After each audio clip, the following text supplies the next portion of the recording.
Okay, so here we go with study 14. And this guy, in drawing this guy, you know, I was inspired by these tusks, you know, that I'd seen on like wild boars and stuff like that. So I wanted to incorporate that into the horn structure on this guy, which you can see in the drawing stage of this. Now this is a pretty straight on view of him. You know, he's got a longer neck, but it really was about how, for me at least, it was about how kind of many horns I could get coming out of the face and still look kind of fluid. You know, still look like there was a pattern to them. Nature has a tendency to create these little patterns, so you know that's something I keep in mind as I'm designing these guys.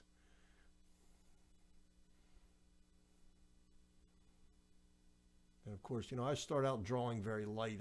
Sometimes it's hard in these videos to see the initial pass or two in pencil, and then I start to darken it in. But you know, don't be afraid to erase if you get a passage that you don't like. You know, there's no crime in starting an area over by just knocking it out.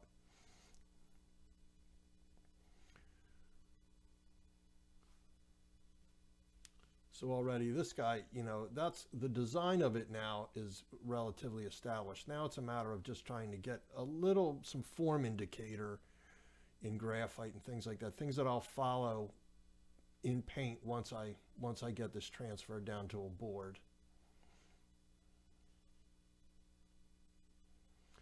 And for the most part, it's, you know, I'm not trying to do a complex lighting situation on these guys. They're, you know, they're lit more or less from the top or top off to one side a little bit. So it really is shadows on the bottom, highlights on the top. You know, that sounds simple, but that can be enough of a handful. And, you know, for these, again, I kind of consider these like almost concept art. I'm sort of really more designing the dragon itself than, you know, putting it in some major scene or something. It may be a dragon that appears in another painting later down the road, or this design may be something that I, you know, decide I like and I revisit on another piece. But here they're just exploratory little pieces of art that just let me kind of see what I like and what I don't like.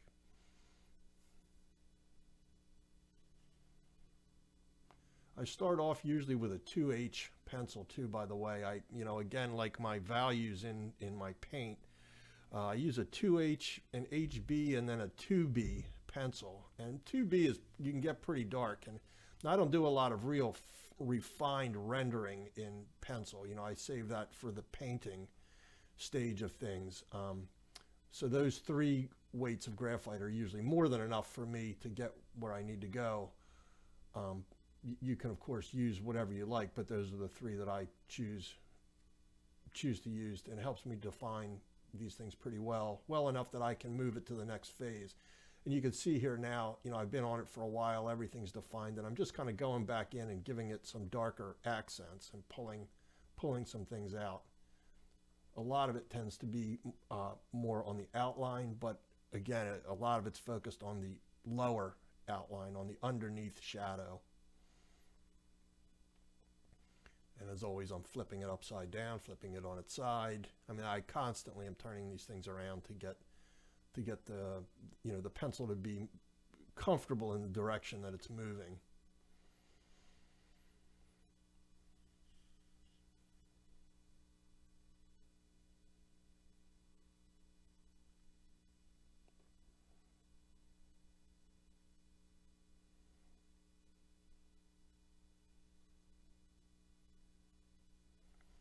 So now here we are, we've taken this drawing, and another thing, you know, that's nice, I want to say about, you know, moving these things through Photoshop, scanning them in and then putting a tone to them and printing them like this, and working over a mounted archival print of the sketch rather than re-sketching it, is that I can resize these things so that they, you know, if for me, these 5x7 paintings are a great little size to work. And, you know, the drawing was a little bigger than that. So it just allowed me to resize this thing, get it centered on the paper, just some things that we sort of take for granted, but it's a great way to be able to tweak that kind of stuff at that phase. You know, again, you know, I start with a value kind of arrangement, and this is a little arbitrary, you know. I mean, you could make it light on the top and dark on the bottom instead of the other way around. This is just personal taste based on how I think I'm going to bring this to finish. You know, I really, with this guy, is fairly symmetrical, so it really is just that top of that head that I'm going for. So even the top of the arch of his neck is going to kind of blend into that middle brown burnt umber tone that's down there. And you can see here that I'll start by putting a wash over parts of it. Now, some of that is to establish the tone, but you know, it's also just as much to get drier and medium down on the paint, so that everything I work into that from here on out will be affected by that drier and the you know, the paint medium that I'm using. So I don't have to be as concerned about adding it to every brush stroke going forward, because I've already kind of mopped it in over the whole area, made that one initial pass like that.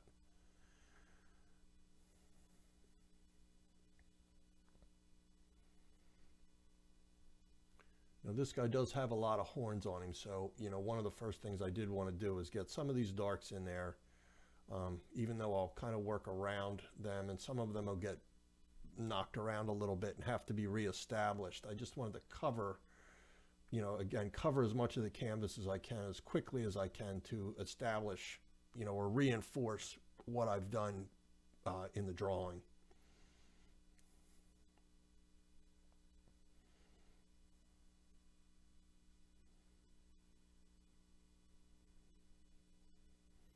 And there you can kind of see on the upper part of the back of the neck there, where, you know, I can tell that that's a pretty good dark. That's the burnt umber. There's no, I don't think there's any black in this at this point. So, you know, but that is showing me that my values are pretty much on track. I haven't gotten too dark or too light with any of the background value or the horns. So it's moving along according to plan so far.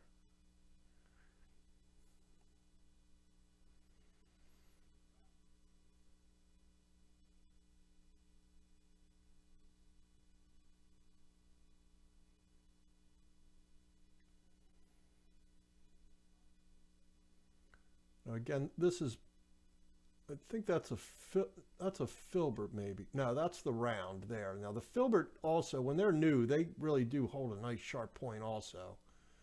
But again, this piece is 5x7, so it's not a real big piece. So you do really need something with a point to it that you can get in there and get some detail in, especially once we get into working around the eyes, because they're fairly small on this guy.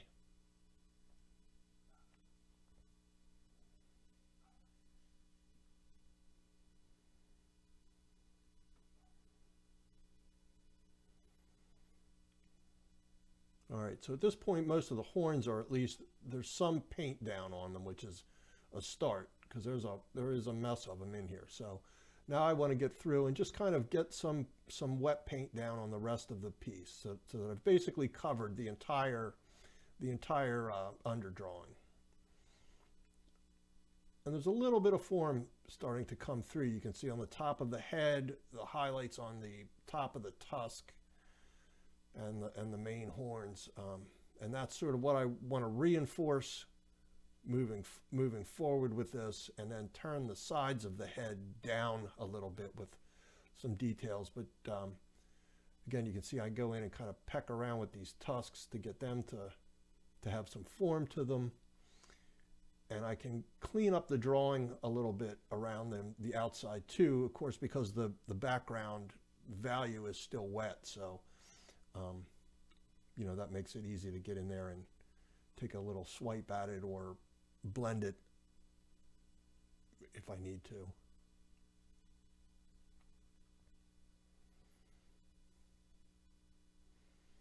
Now with this guy, he's moving along pretty quick, and I'm really just into trying to, turn the side, give it some value on the sides of the sort of cylinder that this dragon's neck is. Peck in some highlights, and I mean, it's really moving towards finish.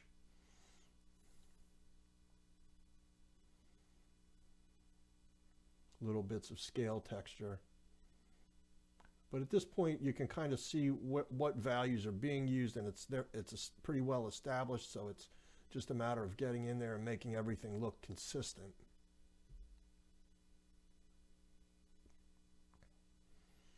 And of course, we're going to spend a little bit of time on the eyes, as I always kind of talk about, but really, I'm trying to put the most detail right at the center of that forehead, sort of right between the eyes, so to speak. So areas like the belly and even the wings, which weren't on the sketch at all, I just wanted to indicate something in there to balance this piece. I just kind of felt that needed it once I started in paint. So you always have a few options, or you might think of something a little later. That's fine. And there we go. Number 14.